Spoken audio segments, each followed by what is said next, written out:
September 18 रे लागिबा पाई जाउछि विरल चंद्रग्रहण।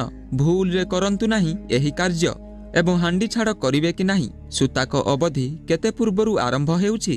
जय जगन्नाथ दर्शक बंधु, स्वागत करुछि आपनकु आम प्रजापति ओडिशा यूट्यूब चैनल रो आउ एक ज्ञानवर्धक वीडियो को।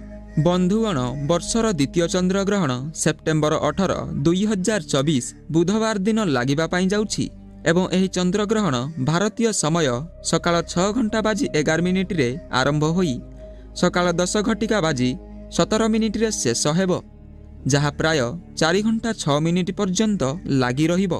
तेबे एहा एक आंशिक चंद्रग्रहण हेबो जहा भारत रे दृश्यमान हेबो नाही। भारत रे एहा दृश्यमान हेउ नथिबारु एहार सूताक काल मध्य एठारे वैध हेबो नाही एवं हांडी छाड़ मध्य पालन करा जिवो नाही। एही चंद्रग्रहण यूरोप, ऑस्ट्रेलिया, आफ्रिका, आटलांटिक, प्रशांत महासागरीय, अंटार्कटिका एवं उत्तर पश्चिम एवं उत्तर अमेरिका भली अनेक देश रे देखिबाकू मिलिबो। वर्षर शेष एवं द्वितीय चंद्रग्रहण भाद्रव मासरे लागिबा पाई जाउछि।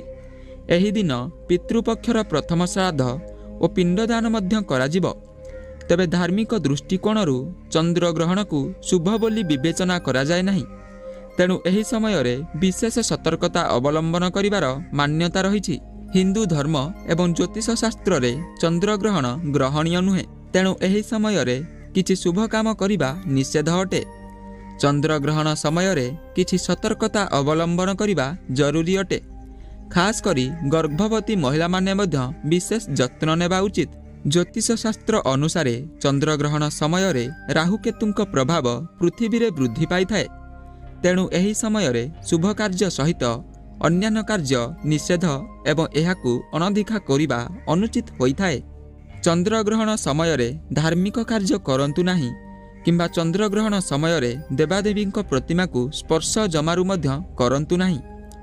एभली परिस्थिति रे केवल चंद्रग्रहणर मुख्य अवधि समाप्त हेबा परे पितृपुरुषंक पिंडदान श्राद्ध दियंतु। चंद्रग्रहण समय रे तुलसी को स्पर्श जमारू मध्य करंतु नाही किंबा तुलसी को पूजा भूल रे करंतु नाही किंबा एहाकू पानी मध्य दियंतु नाही।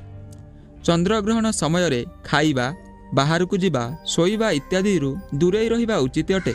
गर्भवती महिला माने चंद्रग्रहण समय रे कोनोसी परिबा कटाकटी करिबा उचित नुहे एवं एकाकी निछाटिया स्थान को जिबा उचित नुहे। तबे दर्शक बंधु, आज पई बास एतिकी थिला। जदि आपनकु आजिर एही भिडियोटी भल लागिला तेबे आमर एही भिडियोटी को गोटे लाइक कर दियंतु एवं आम चैनल को नुआ आसीथिले आम चैनल को मध्य सब्सक्राइब कर दियंतु एवं एही भिडियोटी को निजर सांगसाथींक सह शेयर करिबाकू जमारू भूलंतु नाही। धन्यवाद।